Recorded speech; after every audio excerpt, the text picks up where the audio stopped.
बच्चों, कैसे हैं आप सभी लोग? बढ़िया हैं सभी। तो देखिए बच्चों, हमारा जो है राजस्थान बोर्ड का क्लास 12th का मैथ का चैप्टर नंबर 1 चल रहा है, संयुक्त फलन। उसमें अभी तक हम जो है 2 लेक्चर्स बना चुके हैं, और जो 2 लेक्चर्स हमने बनाए हैं उसमें जो फर्स्ट वाला जो लेक्चर था उसमें हमने बिल्कुल बेसिक कंसेप्ट लिए थे, जिसमें हमने देखा था कि फलन क्या होता है। जो 11th क्लास के बिल्कुल पूरे बेसिक कंसेप्ट थे उनको हमने कवर किया था इसमें। तो जिसमें हमने देखा था कि भाई फलन क्या होता है, प्रांत का मतलब क्या होता है, परिसर का मतलब क्या होता है, सहप्रांत क्या होता है, और एक चक्की की मदद से हमने फलन के पूरे प्रोसेस को समझा था। उसके बाद जो सेकंड लेक्चर था उसमें हमने देखा था कि फलनों के प्रकार क्या होते हैं, जिसमें हमने 5 फलनों के प्रकार देखे थे, जिसमें हमने एकीकी फलन देखा था, बहुएकीकी फलन देखा था, आच्छादक फलन देखा था, और इस प्रकार से और 2 फलन हमने देखे थे। इसके अलावा हमने देखा था संयुक्त फलन क्या होता है, जिसमें हमने देखा था कि भाई अगर 2 फलनों को एक साथ मिला देते हैं, 2 फलनों को यदि मिला दिया जाता है तो क्या बन जाता है, संयुक्त फलन बन जाता है। ठीक है, तो संयुक्त फलन में हमने देखा था कि मान लीजिए इस तरह से हमने बनाया था कि मान लो एक फंक्शन है f a से b में परिभाषित है। ठीक है, एक फंक्शन है g b से c में परिभाषित है। तो हमने बताया था कि GOF एक ऐसा फलन होगा जो a से किस में परिभाषित होगा, c में। अर्थात f में तो हम इनपुट दे रहे थे a, f का जो प्रांत था वो था a, तो परिसर प्राप्त हो रहा था, सहप्रांत क्या था, b, मतलब परिसर कहां से प्राप्त होगा, सहप्रांत b से। फिर g एक फलन था जो b हम इसमें इनपुट दे रहे थे, इसका प्रांत था b और आउटपुट प्राप्त हो रहा था c। तो GOF में हमने क्या देखा कि इनपुट तो हम दे रहे हैं a, मतलब प्रांत तो माना जाएगा a और सहप्रांत माना जाएगा c। तो ये हमने GOF देखा था। ऐसे हमने f को g भी मैंने बताया था आपको, और GOF का मतलब मैंने बताया था कि GOF का मतलब है GFX। ठीक है, तो ये कुछ बेसिक चीजें हमने देखी थी। थोड़ा गैप ज्यादा हो गया है हमारे लेक्चर्स में। ठीक है, तो आप लोग क्या करिए, अब इस वीडियो को देखने से पहले एक बार एटलीस्ट कम से कम सेकंड वाला जो वीडियो था उसको तो आप जरूर देखिए।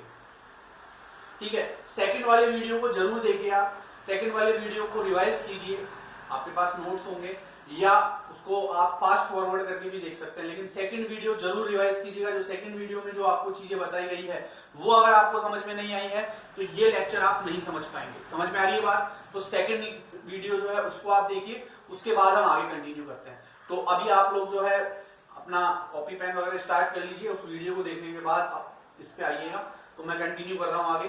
तो अपनी कॉपी, बुक और अपने जो पेन वगैरह है वो रेडी कर लीजिए। अब हम आगे देखेंगे इसमें, और आज हम देखेंगे कि फलनों के गुण क्या होते हैं। 4-5 गुण देखेंगे, प्रमेय देखेंगे, और अगर वीडियो ज्यादा लंबा नहीं हुआ और समय बचा तो हम कुछ प्रश्न भी देख लेंगे 1.1 के। तो आप लोग तैयार हो जाइए। तो देखिए बच्चों, अब हम देखेंगे कि संयुक्त फलन के जो गुण होते हैं, संयुक्त फलन के गुण क्या होते हैं। ठीक है, तो संयुक्त फलन के गुण में जो सबसे पहला जो गुण हम देखेंगे वो है क्रम विनिमय का गुण। ठीक है, कि क्रम विनिमय का गुण क्या कहता है, तो इसको ध्यान से देखिए।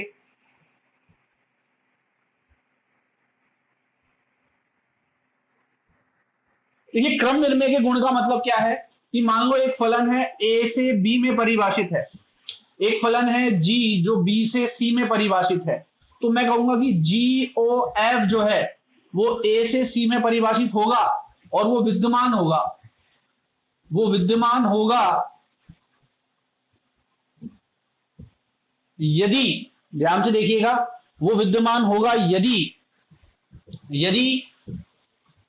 f का परिसर g के प्रांत का उपसमुच्चय हो। यदि f का परिसर g के प्रांत का उपसमुच्चय हो।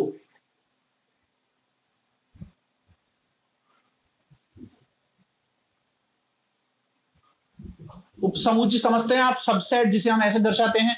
उपसमुच्चय क्या होता है कि मान लो a में जो है, a में आ रहा है 1 2 3, b में आ रहा है 1 2 3 4, तो a के सभी अवयव b में आ रहे हैं, तो मैं क्या कहूंगा कि एक इसका सबसेट है b का, एक इसका उपसमुच्चय है b का। इसी प्रकार f का जो प्रांत है, f का जो परिसर है, क्या निकल के आएगा, b। मान लो 3 संख्याएं हैं, एक a है, एक b है, एक c है, 3 जो है समुच्चय है, सेट्स है मान लो। ए बी व सी।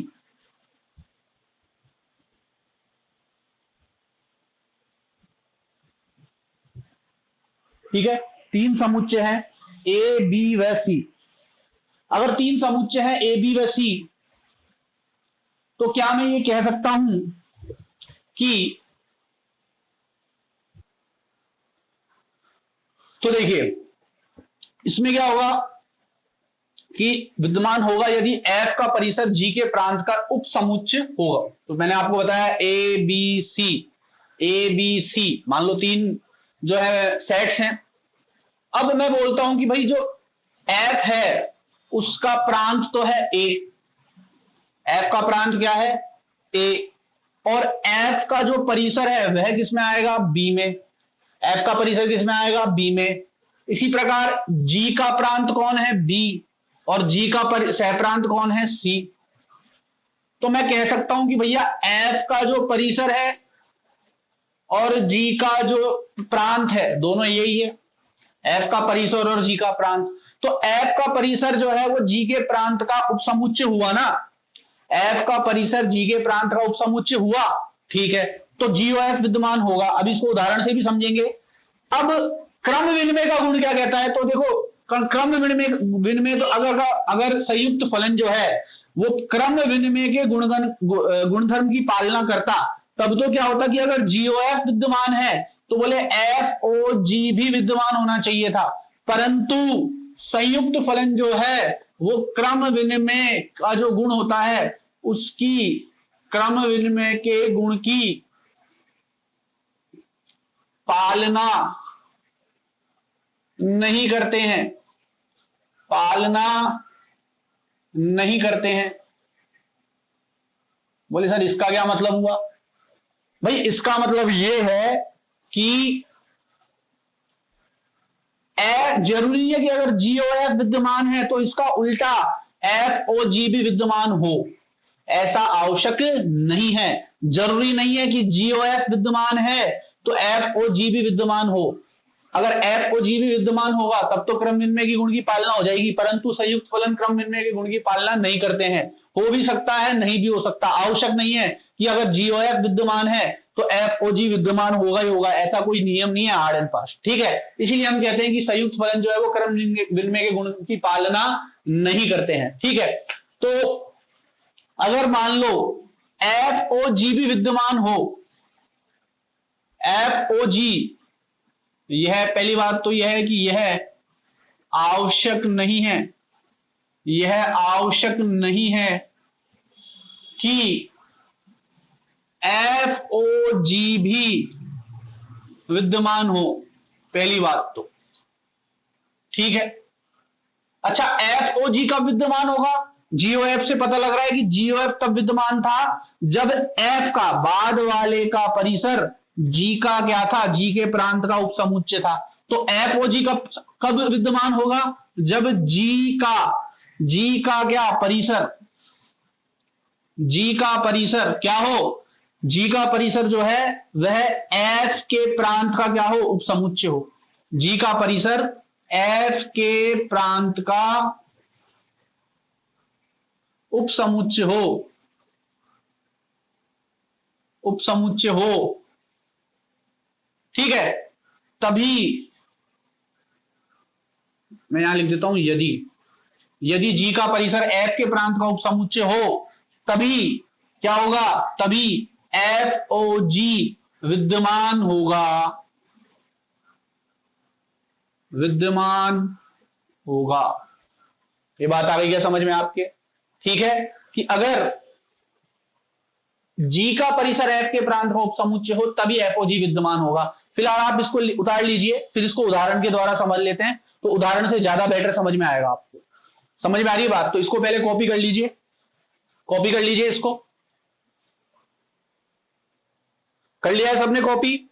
चलिए अब देखिए इसका उदाहरण देखते हैं। ये उदाहरण मैंने आपको पिछले वाले जो पिछले वाला लेक्चर था उसमें भी समझाया था ये बात पूरी, बट मैंने वहां पे आपको सिर्फ ये नहीं बताया था कि ये क्रम विनिमय का गुणधर्म है, नाम नहीं बोला था आपको, बाकी नियम वही था। तो देख लो, आपको याद आ जाएगा। एक मैंने फलन लिया था f जो कि a से b में परिभाषित था, और fx जो है वो कितना था 2x, मतलब हम इसमें a से मान लेंगे x की जगह, इसका प्रांत क्या होगा x, इनपुट कहां से देंगे a से, और परिसर जो है आउटपुट कहां से मिलेगा b से, b क्या है इसका सह प्रांत, a तो प्रांत है जिससे परिभाषित होता है वो तो प्रांत होता है, और जिसमें परिभाषित होता है वो सहप्रांत होता है, और फलन का जो परिसर होता है वह इसी सहप्रांत से प्राप्त होता है। समझ में आ गई क्या बात? ठीक है, तो fx बराबर मान लो 2x है। अब मैं क्या कर रहा हूं, मैं मान लो a एक सेट ले रहा हूं, 1 2 3 4। जब मैं a एक सेट ले रहा हूं 1 2 3 4, तो देखो a मैंने एक सेट लिया 1 2 3 4, मतलब f a से b में परिभाषित है, तो f के प्रांत क्या हो गए 1 2 3 4, मतलब f में जो मैं इनपुट दूंगा वो कहां से दूंगा, यहीं से तो दूंगा। समझ में आ रही है बात? f में इनपुट यहीं से जाएगा। ठीक है, तो अब मैं f में इनपुट देता हूं, x की जगह सबसे पहले 1 रखता हूं तो 2 एकम 2, 2 रखता हूं x की जगह तो 2 दूनी 4, 3 रखता हूं तो 6, और 4 रखता हूं तो 8। इसका मतलब क्या हुआ कि मैंने a से इनपुट दिए तो मेरे पास b क्या प्राप्त हो गए, परिसर प्राप्त हो गए, जो कि सहप्रांत भी है और परिसर भी है। यहाँ पे परिसर और सहप्रांत समान है, या तो सहप्रांत बड़ा होता है परिसर से या समान होता है, तो समान ले लिया मैंने। ठीक है, चलिए अब एक फलन है gx, और gx है मान लो x प्लस 5। तो अब gx जो है, g जो है वो कहां से कहां परिभाषित होगा, अगर f a से b है तो g कहां से कहां होगा, b से c। अगर मेरे को g और f निकालना है तो g कहां से जो है परिभाषित बता रहा हूं मैं, b से c में, मतलब g में जो इनपुट मिलेगा वो कहां से मिलेगा, b से मिलेगा। g का जो प्रांत होगा वो क्या होगा, b। अब b में ये सब है तो चलो g का आउटपुट मान लो c आता है, c में है ना परिसर में, तो सहप्रांत मान लो c सेट में आ रहे हैं, तो चलो मान डालते हैं हम। g में मान कहां से आएंगे, b से, क्योंकि b से c में परिभाषित है। तो 2 रखेंगे तो 2 और 5 7 आउटपुट आ जाएगा, 4 रखेंगे तो 9 आ जाएगा, 6 रखेंगे तो 11 आ जाएगा, 8 रखेंगे तो 13 आ जाएगा। समझ में आ गई क्या बात? चलिए अब मैं GOF निकाल लेता हूं, क्या प्राप्त कर लेता हूं, GOF। ठीक है, तो देखो GOF प्राप्त करने के लिए मैं क्या करूंगा, सबसे पहले तो GOF का मतलब क्या होता है, GOF एक ऐसा फलन होना चाहिए जो A से C में परिभाषित होगा। अब वो होगा नहीं होगा वो तो बात की बात है कि भाई ये विद्यमान होगा या नहीं होगा। ठीक है, ये तो हम चलो बाद में देख लेंगे, बट पहले मैं ये ज्ञात कर लेता हूं मान। तो देखो मान कैसे ज्ञात करेंगे, यहाँ पे GOF में A से C में किस प्रकार से परिभाषित करवाएंगे इसको। देखो GOF को मिल सकता हूं G ऑफ fx, बताया था मैंने आपको, GOF को लिख सकता हूं G ऑफ fx।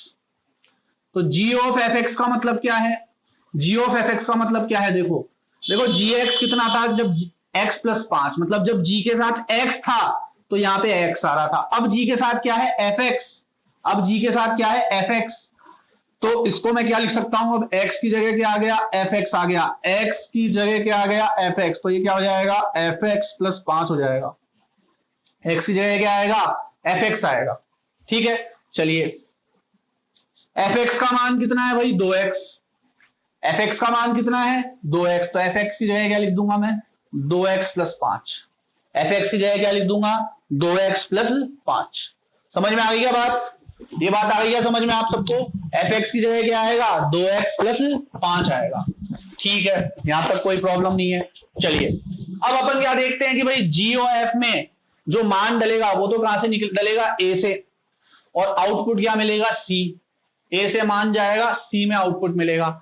ठीक है, चलो तो देखो A से मान डालते हैं अपन, वैसे भी यहां से भी पता लग रहा है, मान लो मैं ये नहीं लिख के देता आपको, डायरेक्ट बोल देता भैया मुझे तो GOF बताओ क्या आएगा, मैं नहीं लिखता यहाँ पे कि A से C में जाएगा या नहीं जाएगा मान, ये लिखता ही नहीं मैं यहाँ पे, तब क्या होता, तो देखो कहीं ना कहीं ये जो मान डलेगा x का वो fx वाला ही तो है, f का जो x का मान है वही तो यहाँ आएगा, और f में x का मान कहां से आ रहा था, A से, तो वो चाहे बोले चाहे नहीं बोले आप तो यहां से पहचान जाया करो कि fx आ रहा है और f में x का मान आ रहा है, ये fx की जगह ही तो आया है 2x, ये x का मान कौन सा है, 2x का, ये वाला। ठीक है, तो x में प्रांत कहां से देते हैं हम, x में प्रांत कहां से दे रहे थे, fx वाले x में, fx वाले f में प्रांत कहां से दे रहे थे, A से, तो A से इनपुट डालोगे आप इसमें। ठीक है, तो A से इनपुट डालेगा सबसे पहले 1, 2 एकम 2, 2 और 5 7, 2 दूनी 4, 4 और 5 9, 3 दूनी 6, 6 और 5 11, 4 दूनी 8, 8 और 5 13। ठीक है, या आप चाहो तो मैं पहले ए बना देता हूं यहां पे और फिर सी बना देता हूं। और ए के मान क्या है, 1 2 3 4 है, और सी के मान क्या क्या निकलेंगे, 2 एकम 2 और 7, 2 दूनी 4 और 5 9, 3 दूनी 6 और 5 11, और 4 दूनी 8 और 5 13। यहां तक कोई प्रॉब्लम है क्या, कोई प्रॉब्लम है क्या यहां तक? ठीक है, कोई समस्या नहीं है यहां तक। चलिए, बहुत बढ़िया बात है। अब देखिए, अब इसमें मैं कहीं ना कहीं ये कह सकता हूं कि जो मैंने यहां से एफ से एक्स पहले एफ एक्स निकाला था और फिर जी एक्स निकाला था, तो ए आया था और सी आया था, और डायरेक्ट जब मैंने जीओ एफ निकाला तो ए आ गया और आउटपुट सी आ गया। तो मतलब जीओ एफ कहां से कहां परिभाषित है, ए से सी में ही तो है। ये देखो, ये सी के ही तो मान है, ये ए के ही तो मान है, तो ए डालने पर डायरेक्ट सी आ गया ना, दोनों फंक्शनों को मिलाने पर, तो यही तो आया ये। तो इसका मतलब क्या है कि ए के जो एफ के जो प्रांत थे, सॉरी एफ का जो परिसर था वो जी का क्या था, प्रांत, इसलिए जीओ एफ क्या है, विद्यमान है। विद्यमान है ना, विद्यमान है। क्यों है, क्योंकि हमें यहां परिणाम भी प्राप्त हो रहा है, जो यहाँ ए था वही सी, यहाँ पे सी आ रहा है। और डायरेक्ट जब दोनों फंक्शनों को मिलाया, जब दोनों फंक्शनों को अलग अलग हल किया, तो ए तो ये था तो सी ए प्राप्त हुआ। जब दोनों को मिला दिया, संयुक्त कर दिया फलनों को एफ और जी को, तब भी यही प्राप्त हुआ, ए ये और सी ए, और संयुक्त फलन तो ए से सी में प्राप्त होता है। ठीक है, तो ये तो बात हो गई पहली कि जीओ एफ का तो अस्तित्व है। अब मुझे ये देखना है कि क्या एफ ओ जी का भी अस्तित्व है क्या, एफ ओ जी भी विद्यमान होगा क्या? चलिए देखते हैं, एफ ओ जी भी विद्यमान होगा या नहीं होगा। तो देखो, एफ ओ जी का मतलब क्या है भाई, एफ ऑफ जी का मतलब है एफ ऑफ जी एक्स, यही मतलब है इसका। एफ ओ जी का मतलब क्या है, फंक्शन ऑफ जी एक्स, और फंक्शन ऑफ जी एक्स का मतलब क्या है, देखो जब एफ के साथ एक्स था तो यहां 2 के साथ एक्स आ रहा था, अब एफ के साथ क्या है, जी एक्स, तो 2 के साथ क्या आएगा, जी एक्स आएगा, तो ये क्या आएगा, 2 इंटू जी एक्स। 2 के साथ पहले एक्स था क्योंकि यहाँ एक्स था, अब एफ के साथ यहाँ जी एक्स है तो 2 के साथ क्या आएगा, जी एक्स आ गया, तो 2 जी एक्स हो गया ये। अब और जी एक्स का मान कितना है, एक्स प्लस 5, तो कहीं ना कहीं मैं इसको लिख सकता हूं 2 इंटू जी एक्स का मान क्या रख दूंगा मैं, एक्स प्लस 5। तो मेरा कुल मिला के जो एफ ओ जी आएगा वो कितना आएगा, एफ ओ जी एक्स आएगा वो कितना आएगा, 2x प्लस 5। ठीक है, चलिए अच्छा मैं ए बी सी के मान फिर लिख देता हूं मैं, 1 2 3 4, ये आया था 2 4 6 8, और ये आया था 7 9 11 13। ये ए था, ये बी था, ये सी था। अब हमें ये पहचानना पड़ेगा कि यहां एक्स का मान क्या डलेगा। जब हमने जीओएफ निकाला था तो एक्स का मान हमने कौन सा डाला था, जो एफ के साथ ले रहे थे, और एफ में एक्स का मान कहां से ले रहे थे, ए से, क्योंकि एफ का प्रांत क्या था, ए। अब यहां कौन सा मान आ रहा है, ये 2x, ये जो जी एक्स वाला एक्स आ रहा है। अब कौन सा एक्स आ रहा है, जी एक्स वाला, ये एक्स किसका है, जी एक्स का। तो जी एक्स में प्रांत कहां से लेंगे भाई, जी एक्स में प्रांत कहां से लेंगे, जी एक्स में इनपुट कहां से लेंगे, जी एक्स में प्रांत जो है वो बी है, तो इस एफ ऑफ जी एक्स में भी जो एक्स का जो मान लेंगे वो बी से लेंगे। अब समझ में आ रही है क्या बात, ये मैं बोल नहीं रहा हूं कि ये यहां से यहां परिभाषित है, दिख रहा है मुझे साफ साफ कि भाई यहां पे, यहां जो है एफ ऑफ जी जो है, एफ ऑफ जी जो है, ये आपको क्लियर दिख तो रहा है ना। चलिए, तो एफ ऑफ जी जो है, एफ ऑफ जी जो है, हाँ तो उसमें gx आ रहा है। अब gx के लिए x का मान लेना है हमें, और gx के लिए प्रांत क्या था भाई, g के लिए प्रांत क्या था, b। तो इसमें जो फंक्शन में मान डलेगा वो किसका डलेगा, b का। चलो b के मान डालते हैं, पहले b का 2 मान डालते हैं, तो 2 दूनी 4 और 5 9, 4 दूनी 8 और 4 दूनी 8 और 5 13। या आप चाहो तो मैं इसको दोबारा लिख देता हूं कि भाई इसमें हम मान डाल रहे हैं 2 4 6 8। ठीक है, चलो इसका आउटपुट देखेंगे फिर। तो 2 दूनी 4 और 5, ये बी डाल रहे हैं हम, तो 2 दूनी 4 और 5 9, 4 दूनी 8 और 5 13, 6 दूनी 12 और 5 17, 8 दूनी 16 और 5 22, सॉरी 21। ठीक है, तो ये हमारे पास आ गया। अब आप ये मुझे ये बताओ, क्या एफ ओ जी का ये जो परिसर निकल के आया, ये इन तीनों में कहीं दिख रहा है क्या आपको, कहीं भी दिख रहा है क्या, क्या ये दिख रहा है क्या यहाँ पे आपको, नहीं दिख रहा ना। इसका मतलब एफ ओ जी विद्यमान नहीं है, एफ ओ जी विद्यमान नहीं है। क्यों नहीं है भाई? इसलिए नहीं है क्योंकि जी का जो प्रांत था, जी का जो प्रांत है, जी का प्रांत क्या है भाई? जी का प्रांत है बी, ये वाले मान। वह एफ का परिसर नहीं है, वह एफ का परिसर, सॉरी जी का जो परिसर था, जी का परिसर क्या था? ये। वह एफ के प्रांत का उपसमुच्चय नहीं है। एफ का प्रांत क्या था? ये। तो इसका उपसमुच्चय है ही नहीं है। ठीक है, और ये जो मान निकल के आए एफओजी में, ये यहाँ पे कहीं थे ही नहीं। इसका मतलब एफओजी विद्यमान नहीं है। जीओएफ तो विद्यमान है परंतु एफओजी विद्यमान नहीं है। इसीलिए कहा जाता है कि ये जो संयुक्त फलन होते हैं ये क्रम विनिमय गुणधर्म का पालन नहीं करते हैं। इसको नोट कर लीजिए उस उदाहरण को, फिर आगे देखते हैं। अब देखिए हमारा अगला जो गुणधर्म है वो है साहचर्य गुणधर्म। अब साहचर्य गुणधर्म आपने छोटी क्लासों में भी गणित में पढ़ा है।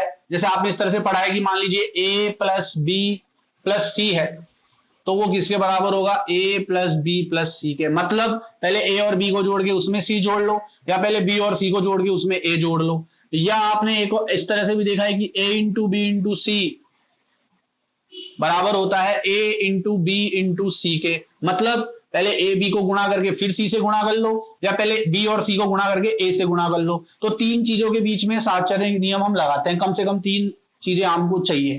ठीक है, तो अब फलनों में, संयुक्त फलनों में किस प्रकार से होगा ये साहचर्य का नियम? तो तीन चीजें चाहिए। तो सबसे पहले बात तो हमें तीन फलन चाहिए। कितने फलन चाहिए? तीन। तो मान लो तीन फलन है मेरे पास, एफ जो ए से बी में परिभाषित है, जी जो, या पहले मैं H उल्टा चलूंगा इसमें, मैं H जो कि A से B में परिभाषित है,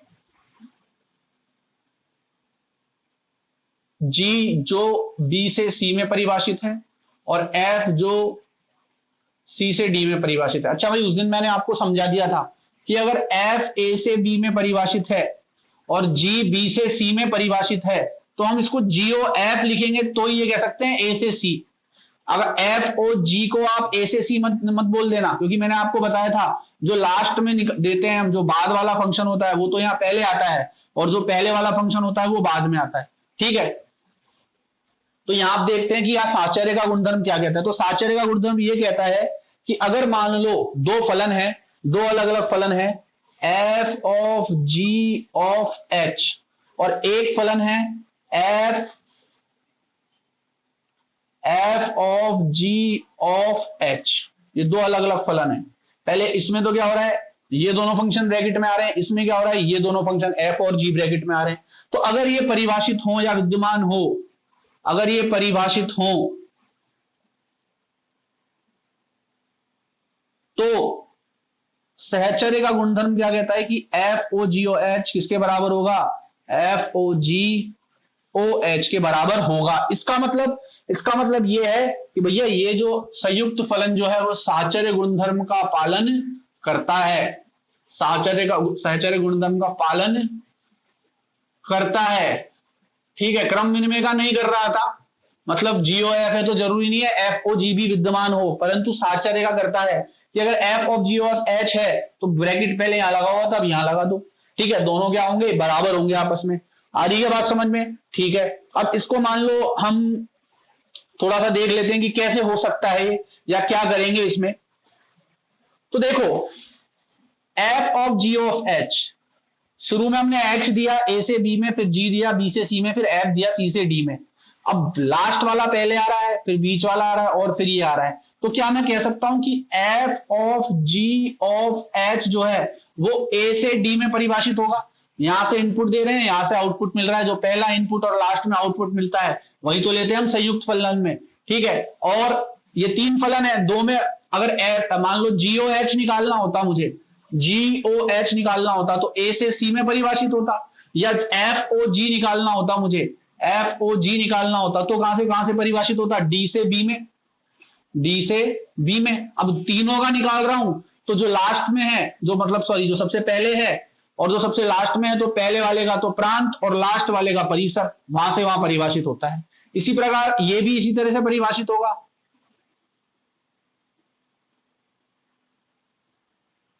ये भी कहां से कहां परिभाषित होगा? ए से डी में। इसमें भी क्या हो रहा है? एफ पहले आ रहा है, एच लास्ट में आ रहा है, तो एच का तो इनपुट और एफ का आउटपुट, या एच का तो प्रांत और एफ का सॉरी सहप्रांत, परिसरणी सहप्रांत। ठीक है, तो ये इस तरह से परिभाषित होंगे, बिल्कुल होंगे। अब देखो, मान लो इसको हम फंक्शन के रूप में लिख देते हैं एक्स वाई जेड, इसको चर राशि दे देते हैं। ठीक है, तो मान लो 3 चर राशियां हैं, एक्स है, एक्स तो किसका सदस्य होगा, ए का, वाई किसका सदस्य है, मान लो बी का, और जेड जो है वो किसका सदस्य है, सी का। समझ में आ गई क्या बात? बात आ गई समझ में? एक्स तो किसका सदस्य है, एक्स तो सदस्य है ए का, वाई किसका सदस्य है, बी का, और जेड किसका सदस्य है, सी का। ये बात आ गई क्या समझ में आपको? ठीक है, अब मैं क्या करूंगा, इनको फंक्शन के रूप में लिख दूंगा, जो हमारे अलग अलग फंक्शन है वो लिख दूंगा मैं। तो मैं देखो क्या मैं ये कह सकता हूं कि एच एक्स जो फलन होगा, ये एच फलन है, इसको मैं एच एक्स लिख देता हूं, एच एक्स लिख देता हूं इसको।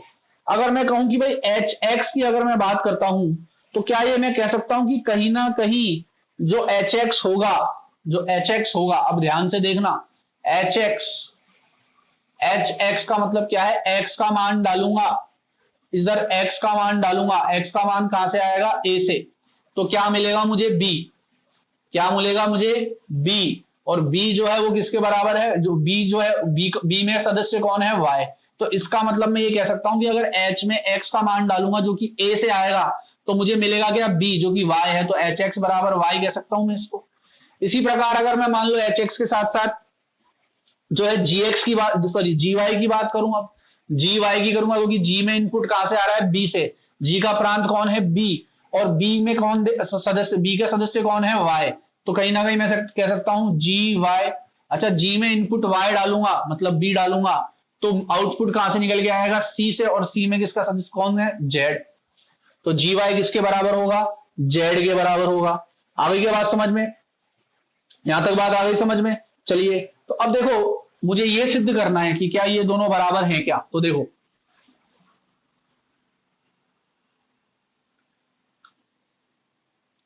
कहीं ना कहीं मैं कह सकता हूं कि f of ji of f, यहां लिख देता हूं, f of ji of h जो है, f of ji of H,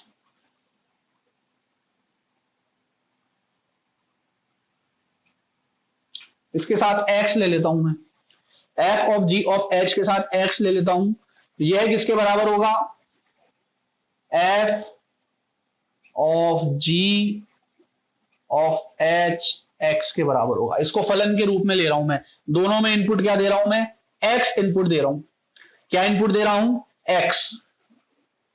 ठीक है, चलिए, या फिर ऐसा करता हूं, पहले इसको हल कर लेता हूं, फिर इसको अलग हल कर लूंगा, दोनों को अलग अलग हल कर लेता हूं, क्योंकि मेरे पास जगह भी कम है। पहले इसको हल कर लेता हूं मैं, ये क्या होगा, f of ji of h को मैं ये लिख देता हूं, f of ji of h x, ये लिख देता हूं इसको। ठीक है, तो अगर इसको मैं ये लिख देता हूं, तो देखो इसको क्या लिख सकता हूं मैं, f of ji of h x लिख सकता हूं इसको, f of ji of h x लिख सकता हूं, मतलब एक्स जो है वो इसके साथ आ गया है, इसके साथ आ गया है ना। तो देखो इसको मैं क्या लिख सकता हूं, f of ji of h x, f of ji of, ये एच के साथ एक्स लगा दूं, एच एक्स। ठीक है, और इसको क्या लिख सकता हूं, f of ji of h x, इसके क्या था भाई, एच एक्स था वाई, एच एक्स किसके बराबर आ रहा था, वाई के। तो कहीं ना कहीं मैं एच एक्स की जगह वाई लिख सकता हूं, बिल्कुल लिख सकता हूं। ठीक है, और जी वाई किसके बराबर आ रहा था, जेड के। तो इसको कहीं ना कहीं मैं एफ ऑफ जी वाई लिख सकता हूं, एफ ऑफ जी वाई को एफ जी वाई लिख सकता हूं ना, और एफ जी वाई तो ये हो जाएगा एफ, इसको ऊपर लिख देता हूं, एफ और जी वाई का मान कितना है, जेड, तो एफ जेड हो जाएगा, ये एफ जेड हो जाएगा। ठीक है, तो आप ऐसा करिए, यहां तक कॉपी कर लीजिए, फिर अपन देखते हैं कि इसका मान क्या निकल के आएगा। अगर इसका मान भी एफ जेड निकल के आ गया, तब तो ये दोनों बराबर हो जाएंगे और साहचर्य गुणधर्म का पालन हो जाएगा। ठीक है, तो इसको नोट कर लीजिए पहले, फिर आगे देखते हैं। चलिए अब ये भी याद कर लेते हैं। तो देखो, अब इनका निकालना है पहले, फिर इसका निकालना है। पहले F of ji of H, sorry F O G निकालना है, फिर उसके साथ एच का निकाल के एक्स का ज्ञात करना है। ठीक है, तो अगर मैं इसकी बात करूं, तो इसको मैं कहीं ना कहीं ये लिख सकता हूं कि ये जो है f of ji H x है। पहले इसको लिख देता हूं मैं, एफ ओ जी को तो ब्रैकेट में रहने देता हूं, और इस एच के साथ एक्स लिख देता हूं। एच एक्स, ओ हटा दिया मैंने क्योंकि मैंने इसको इसका फलन बना दिया। जैसे एफ ओ जी को मैं क्या लिखता था, एफ ऑफ जी एक्स लिखता था ना, लिखता था। इसी प्रकार से ओ हट गया और एच के साथ क्या आ गया, अब एक्स आ गया। ठीक है, अच्छा भाई एच एक्स मैंने अभी पहले जो लिखा था उसमें एच एक्स को तो वाई के बराबर निकाला था और जी वाई को किसके बराबर निकाला था, जेड के। ठीक है, चलिए तो ये हो जाएगा एफ ऑफ जी और एच एक्स की जगह क्या आ जाएगा, वाई। ठीक है, ये क्या आ जाएगा, एफ ऑफ जी वाई।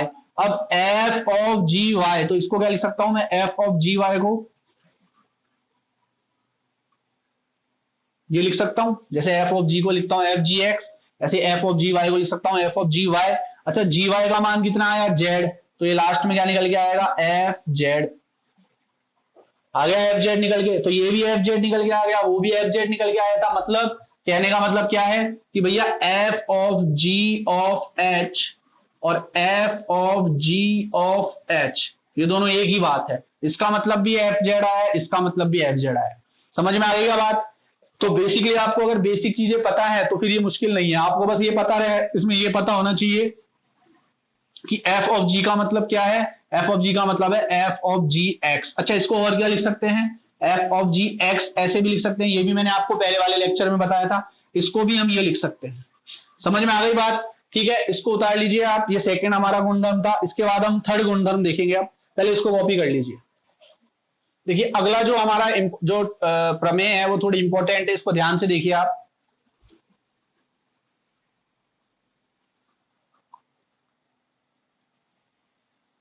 ये लाइन में इसलिए खींच रहा हूं यहाँ पे ताकि इसके नीचे ना लिखूं, क्योंकि इसके नीचे कैमरे में दिखेगा नहीं।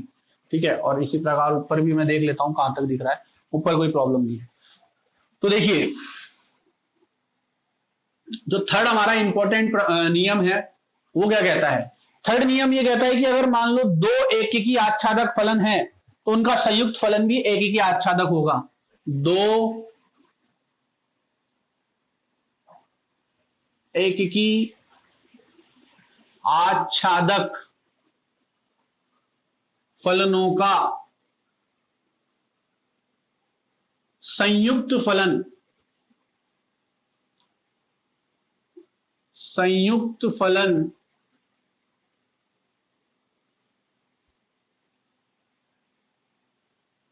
भी एकीकी आच्छादक होगा।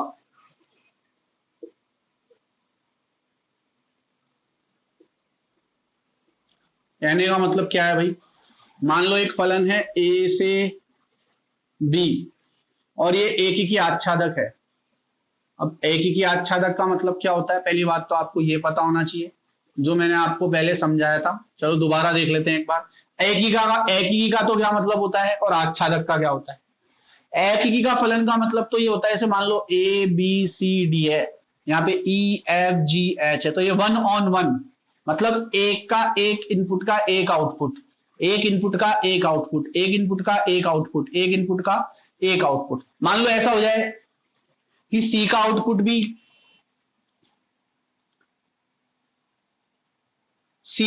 भी जी और डी का आउटपुट भी जी, तो ये एक ही नहीं रहा, फिर ये एक ही नहीं रहा। क्यों, क्योंकि मैंने क्या कहा था, सबके अलग अलग होने चाहिए। पिछले वाले लेक्चर में समझाया था, आपको याद नहीं आ रहा है तो पॉज करके एक बार पहले वाला लेक्चर देख लो। ठीक है, सबका अपना एक सिंगल क्या होना चाहिए, आउटपुट होना चाहिए। हर इनपुट का, प्रांत के प्रत्येक अवयव का एक भिन्न क्या होना चाहिए, प्रतिबिंब होना चाहिए। समझ में आ गई बात। ठीक है, आच्छादक का क्या मतलब बताया था भाई, आच्छादक का मतलब है A B C D E F G H. आच्छादक का मतलब क्या है कि यहां जितने भी अवयव है, सह प्रांत में जितने भी अवयव है, मान लो ए प्रांत है बी सह प्रांत है, तो सह प्रांत में जितने भी अवयव है उन सब का वो सब किसी ना किसी के प्रतिबिंब होने चाहिए। ई ए का प्रतिबिंब होना चाहिए, एफ बी का होना चाहिए, जी डी का होना चाहिए, जी सी का भी हो जाएगा, तो फिर एच बच गया। तो एच का तो कोई प्रतिबिंब बचा ही नहीं यहाँ पे, तो अगर एच का कोई प्रतिबिंब नहीं है तो फिर आच्छादक नहीं है। प्रत्येक सहप्रांत के प्रत्येक अवयव का कोई ना सह प्रांत का प्रत्येक अवयव किसी ना किसी का क्या होना चाहिए, प्रतिबिंब होना चाहिए। सह प्रांत का प्रत्येक अवयव किसी ना किसी का क्या होना चाहिए, प्रतिबिंब होना चाहिए। या तो एच हटाओ यहां से, तो फिर जी सी का भी हो सकता है और डी का भी। तो ये जो है ये सी का भी है, डी का भी है, पर यहाँ पे कोई ऐसा अवयव तो नहीं बचाना जो किसी का ही प्रतिबिंब नहीं हो। ऐसा तो कोई अवयव नहीं है ना, सभी किसी ना किसी के प्रतिबिंब है। तो इसका मतलब ये कौन सा है, आच्छादक। अब बात कर लेते हैं एकीकी आच्छादक क्या होता है। तो एकीकी आच्छादक क्या होता है, जो एकीकी भी हो और आच्छादक भी हो। मतलब पहली बात तो प्रांत जो होता है उसके प्रत्येक अवयव का एक भिन्न क्या हो, एक भिन्न प्रतिबिंब हो। दूसरा क्या, कि सह प्रांत का प्रत्येक अवयव, प्रांत के प्रत्येक अवयव का क्या हो, सह प्रांत का प्रत्येक अवयव किसी ना किसी अवयव का क्या हो, प्रतिबिंब हो। तो ये सब किसी ना किसी के प्रतिबिंब है और इनका सबका एक एक प्रतिबिंब है। तो ये एकीकी भी हो गया और आच्छादक भी हो गया। ये मैंने आपको पिछले लेक्चर में भी समझाया था। चलिए, तो अब हमें ये सिद्ध करना है कि मान लो दो फलन है, दो एकीकी आच्छादक फलन है ए व बी। दो एकीकी फलन है, एफ है, मान लो ए से बी में ये एकीकी आच्छादक है, और एक फलन है जी ए से बी में, यह भी एकीकी आच्छादक है। तो ये कह रहा है कि जी ओ एफ जो इनका संयुक्त फलन होगा, ये बी से सी में होगा, जी तो बी से सी में होगा, तो जो इनका जी ओ एफ जो होगा संयुक्त फलन ए से सी में, वह भी क्या होना चाहिए, एकीकी आच्छादक होता है। होना क्या चाहिए, होता है। ये गुण है इसका, संयुक्त फलनों का गुण है कि अगर मान लो दो एकीकी आच्छादक फलन है तो उनका संयुक्त फलन भी क्या होगा, एकीकी आच्छादक होगा। ठीक है, तो इसको देख लेते हैं हम। तो देखिए, एफ एक एकीकी आच्छादक फलन है, कहां से कहां परिभाषित है, ए से बी में। जी भी एक एकीकी आच्छादक फलन है, कहां से कहां परिभाषित है, बी से सी में। इनका एक संयुक्त फलन है जीओएफ, वह भी क्या है, एक एकीकी आच्छादक फलन है। अब इसको सिद्ध करना है हमें कि वास्तव में ऐसा होता है क्या, वास्तव में ऐसा हो सकता है क्या, ऐसी संभावना है क्या। तो यहां पे हमें क्या करना पड़ेगा, मान लो दो अलग अलग अवयव लेने पड़ेंगे, x1 और x2, दो चर राशियां ली, और मैं ये मान लूंगा कि x1 और x2 जो है ये दोनों ही किसके सदस्य हैं, a के। दोनों ही किसके सदस्य हैं, a के। ये मानना पड़ेगा हमें। यहाँ पे क्या करना पड़ेगा, अगर ये चीज हमें सिद्ध करनी है तो मानना पड़ेगा। ठीक है, तो माना x1 व x2 दोनों किसके सदस्य हैं, a के सदस्य हैं। ठीक है, तो अब देखो क्या मैं कह सकता हूं GOF, ध्यान से देखना क्या कहने की कोशिश कर रहा हूं मैं। क्या मैं कह सकता हूं GOF x1 इसके बराबर होगा GOF x2 के। क्या ये बात मैं कह सकता हूं, क्या मैं कह सकता हूं कि GOF x1 जो है वह किसके बराबर होगा, GOF x2 के बराबर होगा। क्यों होगा, ये होगा नहीं, मतलब ये हम मान लेते हैं एक बार के लिए कि x1 x2 तो किसके सदस्य हैं, a के, और मैं मान लेता हूं कि GOF x1 किसके बराबर है, GOF x2 के बराबर है। समझ में आ गई क्या बात। चलिए, तो अगर GOF x1 GOF x2 के बराबर होगा तो मैं इसको क्या लिख सकता हूं, GF x1 लिख सकता हूं इसको, और इसको क्या लिख सकता हूं, GF x2 लिख सकता हूं क्या, GF x1 और GF x2 लिख सकता हूं क्या इसको। चलिए, अब देखो G में fx1, G में fx1, fx1 का मान कहां से आएगा, a से आएगा। ध्यान से देखना भाई, G में fx1 का मान कहां से आएगा, a से आएगा इसका x1 का मान। ठीक है, तो कहीं ना कहीं ये जो है f जो फंक्शन है, या जो g जो फंक्शन है और f जो फंक्शन है, दोनों ही क्या है, एकीकी आच्छादक है। तो मतलब एकीकी मान लेता हूं मैं पहले, एकीकी है ये। g और f जो है वो क्या है, एकीकी है। अगर g और f एकीकी है तो एकीकी का क्या मतलब बताया था भाई, हर इनपुट का एक आउटपुट होगा ही होगा उस तरफ, हर इनपुट का कुछ ना कुछ आउटपुट निकल के आएगा, ये बताया था मैंने आपको। ठीक है, तो मैं कह सकता हूं कि fx1 जो है वो किसके बराबर आएगा, fx2 के। fx1 किसके बराबर आएगा, fx2 के बराबर आएगा। ठीक है, fx1 किसके बराबर आएगा, fx2 के आएगा। अच्छा, fx1 अगर fx2 के बराबर आएगा तो मुझे पता है f जो है वो एक ही फलन है, f क्या है, एक ही फलन है, तो अगर fx1 fx2 के बराबर आएगा तो x1 किसके बराबर आ जाएगा, x2 के बराबर आ जाएगा, x1 किसके बराबर आ जाएगा, x2 के। अगर x1 x2 के बराबर आ गया तो ये हमने किससे माना था, x1 x2 के बराबर लिया है, तो हमने कल्पना क्या की थी, कल्पना तो ये की थी हमने, और इससे परिणाम क्या निकल के आ गया कि x1 किसके बराबर है, x2 के। इसका मतलब मैं क्या कह सकता हूं कि g और f क्या है, एक ही फलन है, g और f क्या है, एक ही फलन है। ठीक है, एक बार आप इसको कॉपी कर लीजिए, फिर मैं इसको समझाता हूं कि कैसे, मतलब डिटेल में बताता हूं, इसको थोड़ा जगह ज्यादा चाहिए होगी, इरेज करता हूं मैं इसको, तो आप एक बार इसको समझ लीजिए, पहले इसको कॉपी कर लीजिए। तो देखो भाई, अब ये जो हमने किया इसको अब हम समझते हैं कि ये किया क्या हमने। ठीक है, देखो मैंने क्या मान लिया कि x1 x2 जो है वो सदस्य है a के, और एक चीज ये मैंने मान ली, ये दो चीजें हमने मानी है, माना, और बाकी जो ढंग से डिटेल एक्सप्लेनेशन आपको बुक में मिल जाएगा, बट फिर भी हम एक बार देख लेते हैं क्योंकि वहां पे एकदम क्लियरली लिखा हुआ है। तो GOF x1 GOF x2 के बराबर मैंने माना, तो fx g of fx1 इसको मैं ये भी लिख सकता हूं, g of x1 g of x2 को g of fx1 और g of fx2 ये तो लिख सकता हूं मैं, ये दोनों बराबर हैं। तो fx1 fx2 के बराबर क्यों आया, क्योंकि g जो है वह एक ही है। अब ध्यान से समझना कंसेप्ट को, g क्या है, एक ही। ठीक है भाई, समझ गए हम कि g एक ही है। मैं यहां लिख रहा हूं छोटा सा कि GOF जो है वह A से C में परिभाषित। देखो एक ही आच्छादक सिद्ध करना है मेरे को GOF को, तो पहले एक ही सिद्ध करूंगा, फिर आच्छादक सिद्ध करूंगा, एक एक करूंगा, दोनों एक साथ नहीं करूंगा। एक ही और आच्छादक दोनों हो गया तो एक ही आच्छादक अपने आप बन जाएगा, तो एक ही सिद्ध कर रहा हूं। अब ये कैसे हुआ एक ही यहां पे सिद्ध, तो देखो g of fx1 g of fx2 के बराबर है, g एक ही है। कहने का मतलब क्या है कि g में आप कुछ भी मान डालोगे, g में आप कुछ भी मान डालोगे और मान कौन सा डलेगा, fx1 का, x1 किसका सदस्य है, a का, तो बेसिकली यहां से डलेगा मान। तो g में कुछ मान डालोगे तो जो आउटपुट निकल के आएगा वो इसके बराबर कब हो सकता है, जैसे मान लो a और c, GOF में a से c जा रहा है, मान लो a b c d है, e f g h है, ये इसका, ये इसका, ये इसका, ये इसका। अच्छा, और ये एक मिनट इसको थोड़ा साइड में बना देता हूं मैं ताकि आपको क्लियरली समझ में आ जाए। ये ए है, दिख रहा है आपको, दिख रहा है आप सबको। चलिए तो देखिए 1 2 3 4 ए बी सी डी, ठीक है, ये बी हो गया, ई एफ जी एच। अब ध्यान से देखो, ध्यान से देखो, जी एकीकी का क्या मतलब होता है, जी एकीकी से हम क्या समझते हैं, जी एकीकी का मतलब है कि भैया यहां जो आएगा, यहां जो आएगा, यहां इस जगह जो आएगा, थोड़ी प्रॉब्लम हो रही है आज इसमें कैमरे में अंदर, यहां जो आएगा जी, ये ए, इसका एक ही आउटपुट होगा, इसका एक ही होगा, इसका एक ही होगा, इसका एक ही होगा, यही मतलब है ना जी एकीकी का।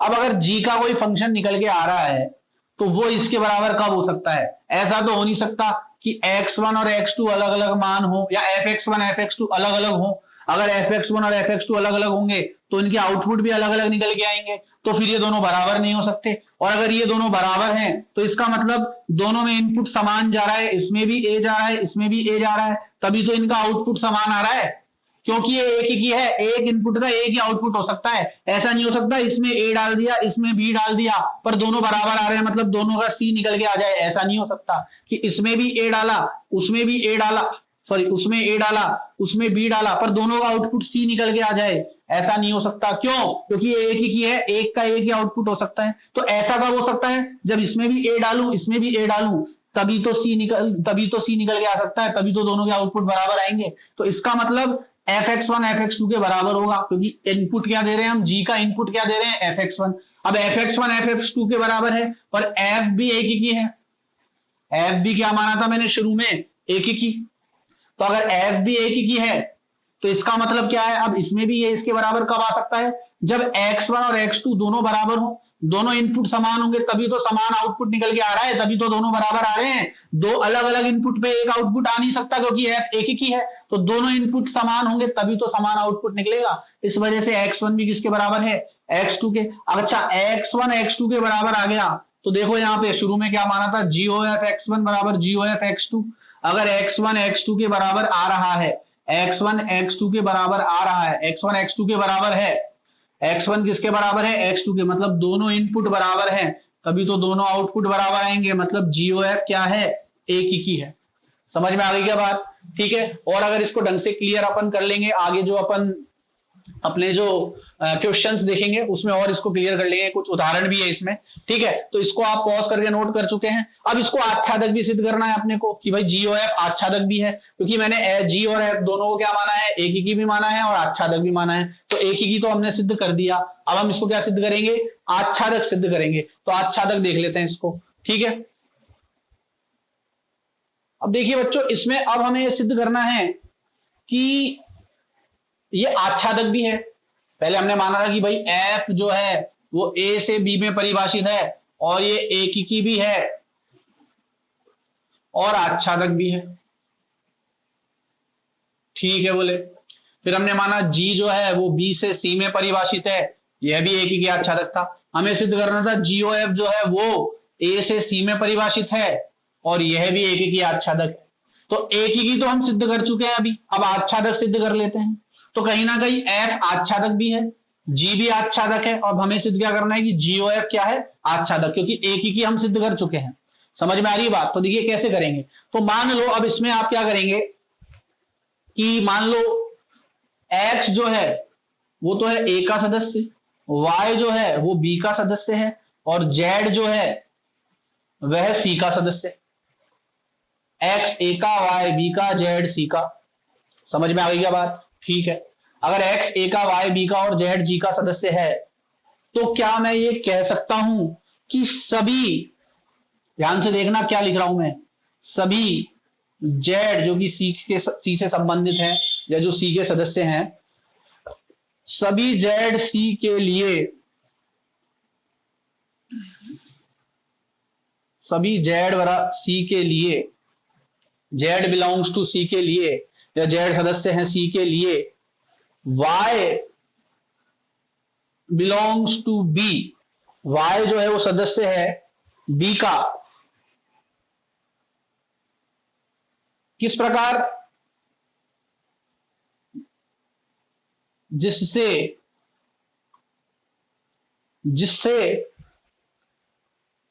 क्या होगा, जिससे जो GY होगा हमारा वह किसके बराबर हो जाएगा, Z के। ध्यान से सुनो क्या लिखा है मैंने। देखो आच्छादक का मतलब फिर से समझ लो, आच्छादक का मतलब क्या है। पहली बात तो A है, ये B है, ये मान लो ABC है, ये EFG है। आच्छादक का मतलब क्या है, इसमें मौजूद सभी अवयव किसी ना किसी के प्रतिबिंब होंगे। ऐसा कोई अवयव यहां मौजूद नहीं होगा जो किसी का प्रतिबिंब ना हो। समझ में आ गई क्या बात? एक ही की हम पहले सिद्ध कर चुके हैं, तो अब हम ये भी नहीं कह सकते कि ये अकेला 2 का हो सकता है आउटपुट, सॉरी इसके अकेले के 2 आउटपुट हो सकते हैं, ये भी नहीं कह सकते हम, क्योंकि एक ही की है तो एक का एक ही होगा और सभी का कुछ ना कुछ होगा। समझ में आ रही बात? तो Z बिलोंग्स टू C के लिए Y बिलोंग्स टू B होगा क्या, होगा। क्यों होगा? देखो ध्यान से। अगर मैं बोलूं, अच्छा ये X जो है वो इसका सदस्य है, Y B का है, Y B का है, Z C का है और X A का है, Z C का है, यहां लिख दिया मैंने। देखो अगर अब मैं बोलूं कि Z C का सदस्य है, तो Z का है हमारा ये रहा, इसके लिए Y बिलोंग्स टू B होगा ही होगा। क्यों होगा? क्योंकि देखो कहीं ना कहीं Z जो है वो G का क्या है, आउटपुट। Z जो है वो G का क्या है, आउटपुट, और B जो है वो G का क्या है, इनपुट, और ये आच्छादक है, तो इसलिए मैं कहूंगा कि इसका कोई ना कोई इनपुट यहां जरूर होगा, इसका कोई ना कोई इनपुट यहां जरूर होगा। B क्या माना है मैंने, Y के लिए, तो इसका कोई ना कोई इनपुट यहां जरूर होगा। ये किसी ना किसी का प्रतिबिंब होगा। तो यहाँ Z के जितने भी मान आएंगे इसमें, उन सभी के लिए Y के किसी, वो सभी जो है Y के किसी ना किसी मान के क्या होंगे, प्रतिबिंब होंगे ही होंगे। इसलिए Z जो है C के लिए, सभी Z C के लिए जो है Y जो है वो B होगा ही होगा, Y जो है Z के लिए होगा ही होगा। क्यों? क्योंकि ये किसी ना किसी का प्रतिबिंब होगा। क्यों होगा? क्योंकि भाई G जो है वो क्या है, आच्छादक है। जी जो है वो क्या है, आच्छादक है। किस प्रकार होगा, इस प्रकार होगा कि जब हम जी में y का मान डालेंगे तो हमें क्या प्राप्त होगा, z प्राप्त होगा। जब g में y का मान डालेंगे तो z प्राप्त होगा, और प्रत्येक z जो है उसके लिए y का कुछ ना कुछ मान होगा। सब बात आ गई है यहां तक समझ में, ठीक है, यहां तक कोई समस्या नहीं है। अब इसको मैं और क्या लिख सकता हूं, एक दूसरी बात क्या लिख सकता हूं मैं, ये तो मैंने z और c की y की z और सॉरी y और z की बात कर ली। अब x और y की बात कर लेता हूं, x और y की बात कर लेता हूं। तो देखो सभी सभी सभी सभी y बिलोंग्स टू c, सभी y बिलोंग्स टू c के लिए, क्योंकि y क्या है, प्रतिबिंब है, तो इसका कोई ना कोई, ये किसी ना किसी का प्रतिबिंब होगा, किसी ना किसी प्रांत का ये प्रतिबिंब होगा ही होगा, परिसर का, सॉरी ये किसी ना किसी का ये परिसर होगा, मतलब बी के प्रत्येक अवयव के लिए, बी के प्रत्येक अवयव के लिए जिसको हम y से दर्शा रहे हैं, कोई ना कोई जो है x होगा ही होगा। समझ में आ रही है बात, ये जो प्रतिबिंब है इसका ये किसी ना किसी का प्रतिबिंब होगा ही होगा। तो सभी y के लिए, ये थोड़ी थ्योरेटिकल लैंग्वेज है तो थोड़ा कंफ्यूज करती है अपने को, बट एक बार हम यहां समझ रहे हैं, फिर जब क्वेश्चंस करेंगे हम इसके उदाहरण करेंगे तब आपको क्लियर हो जाएगी चीज कि अच्छा सर वहां पे ये चीज कहना चाह रहे थे। बट ये भी समझना कहीं ना कहीं जरूरी है पहले इसको, ये तो तब याद आएगा ना जब इसको समझा हुआ होगा। डायरेक्ट उदाहरण कर लोगे, डायरेक्ट क्वेश्चन कर लोगे तो समझ में नहीं आएगा। समझ में आ रही है बात, चलिए तो देखिए, थोड़ी आज इसमें प्रॉब्लम आ रही है, कैमरे में डिस्ट्रैक्ट हो रहा है। चलिए तो देखिए, सभी y के लिए, सभी y बिलोंग्स टू c के लिए, सभी y बिलोंग्स टू c के लिए, सभी y बिलोंग्स टू c के लिए क्या होगा, सभी y बिलोंग्स टू c के लिए क्या होगा, कोई ना कोई x बिलोंग्स टू a होगा, x बिलोंग्स टू a होगा, मतलब ये इसका, ये जो है इनका सबका क्या होगा, प्रतिबिंब होगा। तो x बिलोंग्स टू a होगा, जिससे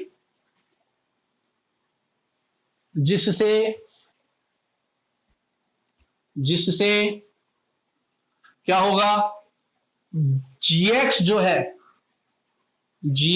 है वो किसके बराबर होगा, y के बराबर होगा। gx किसके बराबर होगा, y के बराबर होगा।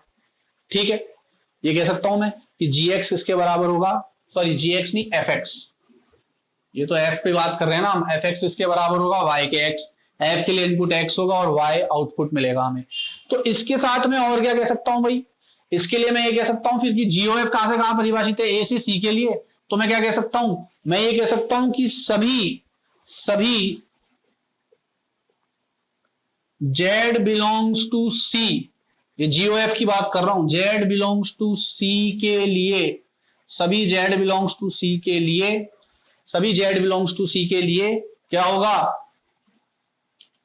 a belongs to, sorry x belongs to a होगा ही होगा, x बिलोंग्स टू a होगा, और उससे क्या होगा, GOF x जो है वो किसके बराबर आएगा, z के, GOF x किसके बराबर आएगा, z के बराबर आएगा। यहां पे कोई कंफ्यूजन नहीं है, क्योंकि हम क्या कह रहे हैं, हम यही तो कह रहे हैं कि भाई GOF जो है उसमें x लेंगे तो z प्राप्त होगा, क्योंकि GOF कहां से कहां परिभाषित है, a से c में, a में क्या आ रहा है x और c में क्या आ रहा है, z आ रहा है।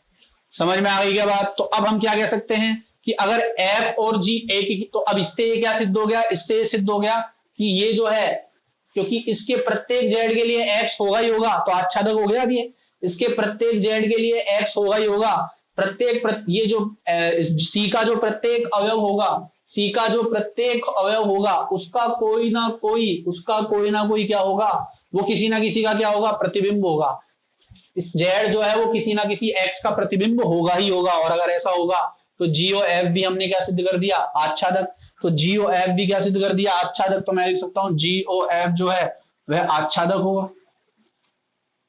ठीक है, एक ही की मैंने इसको पहले सिद्ध कर दिया था, तो दोनों को मिला के क्या कह सकता हूं, अतः GOF क्या होगा, एक ही की आच्छादक फलन होगा।